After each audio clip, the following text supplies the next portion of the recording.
The Street by Howard Phillips Lovecraft.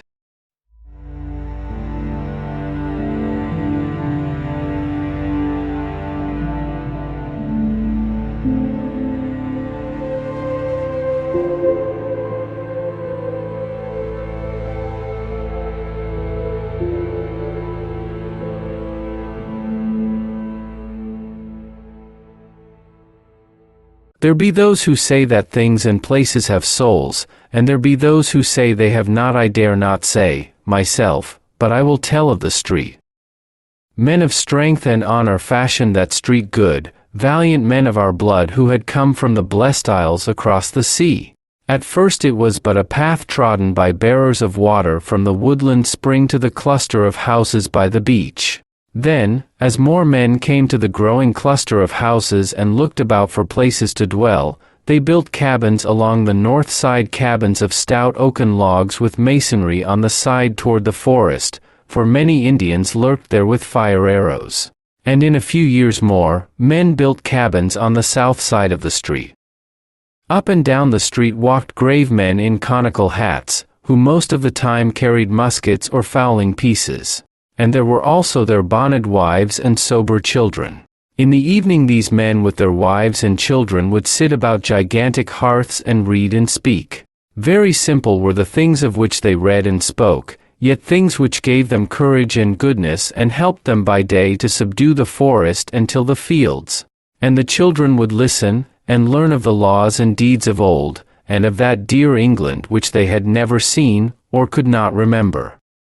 There was war, and thereafter no more Indians troubled the street. The men, busy with labor, waxed prosperous and as happy as they knew how to be. And the children grew up comfortably, and more families came from the motherland to dwell on the street.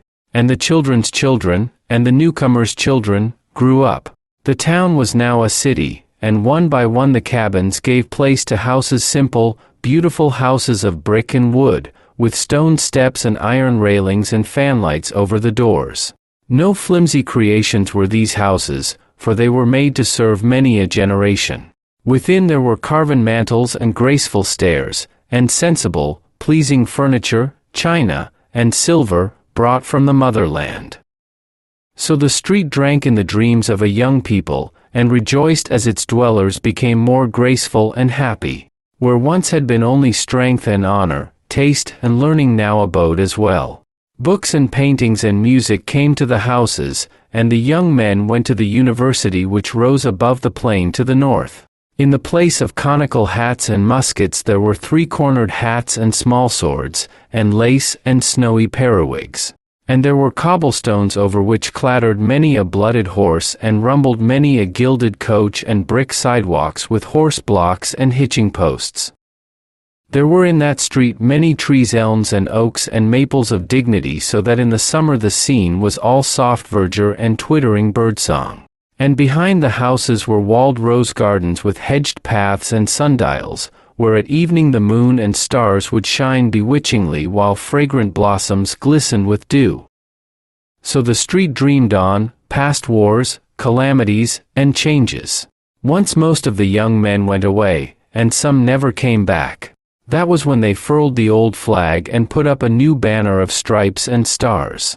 But though men talked of great changes, the street felt them not, for its folk were still the same, speaking of the old familiar things in the old familiar accents.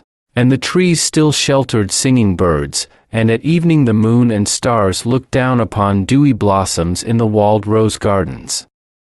In time there were no more swords, three-cornered hats, or periwigs in the street.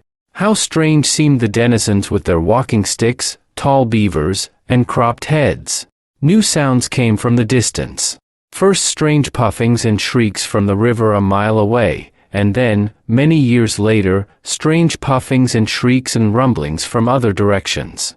The air was not quite so pure as before, but the spirit of the place had not changed. The blood and soul of the people were as the blood and soul of their ancestors who had fashioned the street. Nor did the spirit change when they tore open the earth to lay down strange pipes, or when they set up tall posts bearing weird wires. There was so much ancient lore in that street, that the past could not easily be forgotten. Then came days of evil, when many who had known the street of old knew it no more, and many knew it, who had not known it before.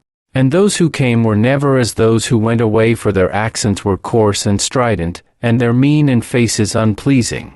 Their thoughts, too, fought with the wise, just spirit of the street, so that the street pined silently as its houses fell into decay, and its trees died one by one, and its rose gardens grew rank with weeds and waste. But it felt a stir of pride one day when again marched forth young men, some of whom never came back. These young men were clad in blue. With the year's worse fortune came to the street. Its trees were all gone now, and its rose gardens were displaced by the backs of cheap, ugly new buildings on parallel streets. Yet the houses remained, despite the ravages of the years and the storms and worms, for they had been made to serve many a generation. New kinds of faces appeared in the street, swarthy, sinister faces with furtive eyes and odd features, whose owners spoke unfamiliar words and placed signs in known and unknown characters upon most of the musty houses. Push-carts crowded the gutters. A sordid, undefinable stench settled over the place, and the ancient spirit slept. Great excitement once came to the street. War and revolution were raging across the seas, a dynasty had collapsed, and its degenerate subjects were flocking with dubious intent to the western land. Many of these took lodgings in the battered houses that had once known the songs of birds and the scent of roses. Then the western land itself awoke, and joined the motherland in her titanic struggle for civilization. Over the cities once more floated the old flag, companioned by the new flag and by a plainer yet glorious tricolor. But not many flags floated over the street, for therein brooded only fear and hatred and ignorance. Again young men went forth, but not quite as did the young men of those other days. Something was lacking. And the sons of those young men of other days, who did indeed go forth in olive drab with the true spirit of their ancestors, went from distant places and knew not the street and its ancient spirit. Over the seas there was a great victory, and in triumph most of the young men returned. Those who had lacked something lacked it no longer, yet did fear and hatred and ignorance still brood over the street, for many had stayed behind, and many strangers had come from distant places to the ancient houses. And the young men who had returned dwelt there no longer. Swarthy and sinister were most of the strangers, yet among them one might find a few faces like those who fashioned the street and molded its spirit. Like and yet unlike, for there was in the eyes of all a weird, unhealthy glitter as of greed, ambition, vindictiveness, or misguided zeal. Unrest and treason were abroad amongst an evil few who plotted to strike the western land its death blow, that they might mount to power over its ruins, even as assassins had mounted in that unhappy, frozen land from whence most of them had come. And the heart of that plotting was in the street, whose crumbling houses teemed with alien makers of discord and echoed with the plans and speeches of those who yearned for the appointed day of blood, flame, and crime. Of the various odd assemblages in the street, the law said much but could prove little. With great diligence did men of hidden badges linger and listen about such places as Petrovich's Bakery, the squalid Rifkin School of Modern Economics, the Circle Social Club, and the Liberty Café. There congregated sinister men in great numbers, yet always was their speech guarded or in a foreign tongue.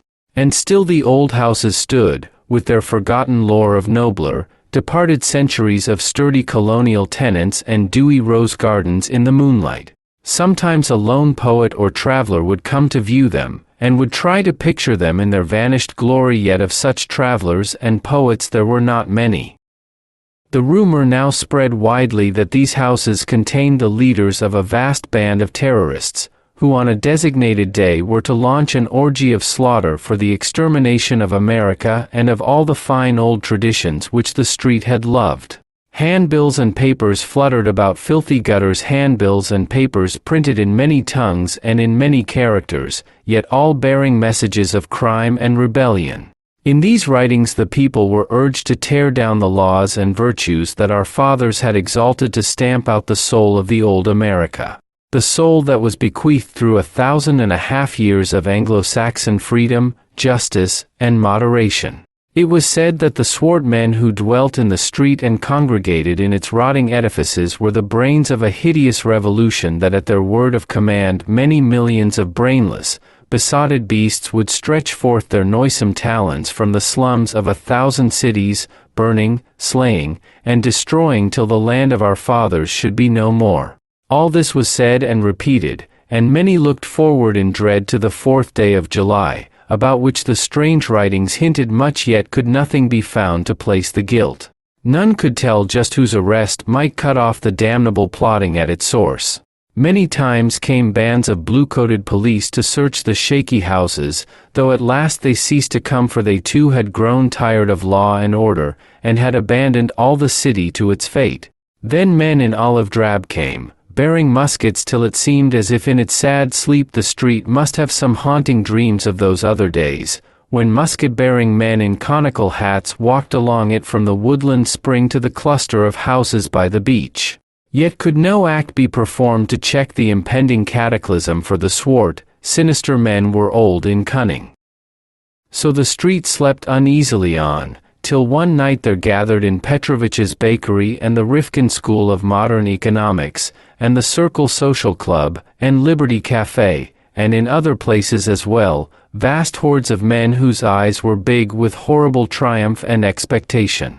Over hidden wires strange messages traveled, and much was said of still stranger messages yet to travel, but most of this was not guessed till afterward, when the western land was safe from the peril. The men in olive drab could not tell what was happening, or what they ought to do, for the swart, sinister men were skilled in subtlety and concealment. And yet the men in olive drab will always remember that night, and will speak of the street as they tell of it to their grandchildren, for many of them were sent there toward morning on a mission unlike that which they had expected.